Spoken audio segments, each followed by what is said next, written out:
मेरे प्यारे भाइयों एवं बहनों मैं अहोई अष्टमी की कथा कहने जा रही हूँ। आप लोग ज़रूर सुने और सुनने के बाद लाइक करें, सब्सक्राइब करें। जय हिंद, जय भारत।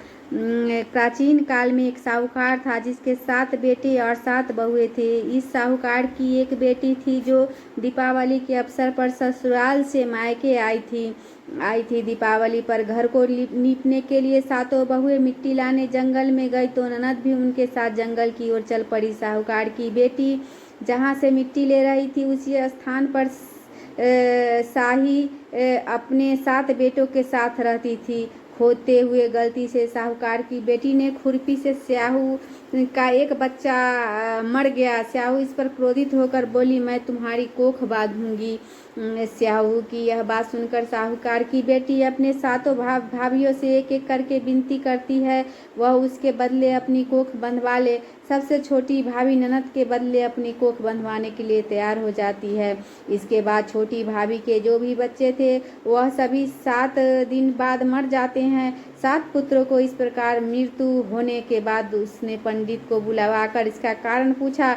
पंडित ने सुरही गाय की सेवा करने की सलाह दी। सुरही सेवा से प्रसन्न होती है और उसे स्याहू के पास ले जाती है। रास्ते में थक जाने पर दोनों आराम करने लगते हैं। अचानक साहूकार की छोटी बहू की नज़र एक ओर जाती है। वह देखती है कि एक सांप गरुड़ पंखनी के बच्चे को डसने जा रहा है और वह सांप को मार देती है। इतने में गरुड़ पंखी वहाँ आ जाती है और खून बिखरा हुआ देखकर उसे लगता है कि छोटी बहू ने उसके बच्चे को मार दिया है। इस पर वह छोटी बहू को चोंच मारना शुरू कर देती है। छोटी बहू इस पर कहती है कि उसने तो उसके बच्चे की जान बचाई है। गरुड़ पंखनी इस पर खुश होती है और सुरही सहित उन्हें स्याहू के पास पहुँचा देती है। स्याहू छोटी बहू की सेवा से प्रसन्न होकर उसे 7 पुत्र और 7 बहुएं होने का आशीर्वाद देती है।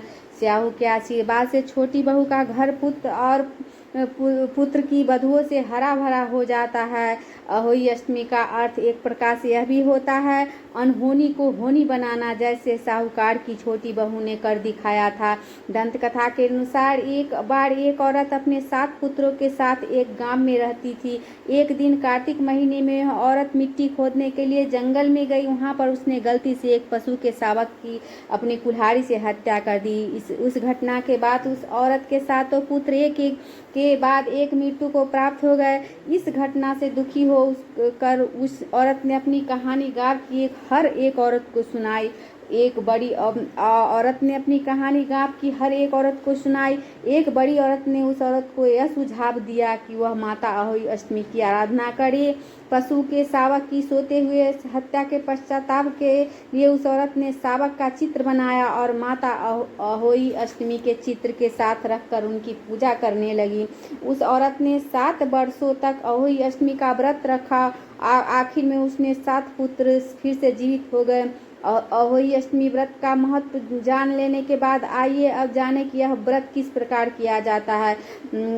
प्रातः काल सुबह जल्दी उठकर स्नान करने के बाद कुछ फल इत्यादि खाते हैं। मंदिर जाना अथवा घर के मंदिर में पूजा की जाती है। पूरे दिन निर्जल व्रत रखना भी चाहिए। शाम के समय बच्चों के साथ बैठकर अहोई अष्टमी माता की पूजा करना चाहिए। दीवार पर अहोई अष्टमी माता की तस्वीर बनाए अथवा कैलेंडर लगाएं।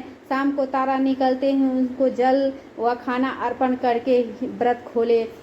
चावल रोली मोली अथवा धूप की नाल से पूजा करें। अहोई माता की आरती। जय अहोई माता, जय अहोई माता, तुमको निस दिन ध्यावत हरि विष्णु विधाता, ब्रह्माणी रुद्राणी तुम कमला, तू ही जगदाता, जो कोई तुमको ध्यावत नित मंगल पाता, तू ही पताल बसंती, तू ही सुखदाता, जिस घर थारो बास ताही में गुण आता, कर न सके सोई कर ले, मन नहीं घबराता तुम बिन सुख न होबे, पुत्र न कोई पाता, खाने पाने का वैभव सब तुमसे पाता। जय होई माता, जय होई माता। शुभ गुण सुंदर युक्ता, क्षीर निधि जाता, रतन चतुर्दशी तो को कोई नहीं पाता। श्री होई माँ की आरती जो कोई गाता, उरे उमंग अति उपजे पार उतर जाता। जय होई माता, जय होई माता, तुमको निस दिन ध्यावत हरि विष्णु विधाता।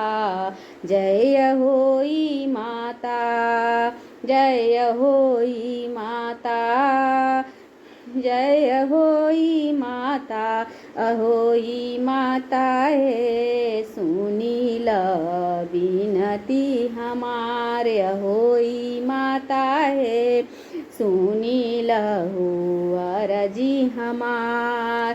सबके जे दिल हुआ होई माता, घर भर पूरा होई माता है, हमरो मनसा कर दियो पूरा होई माता है, हमरो बिनती सुन लियो हमार। जय होई माता है सुनी लियो अरजी हमार, अरस हुई माता है देही दियो।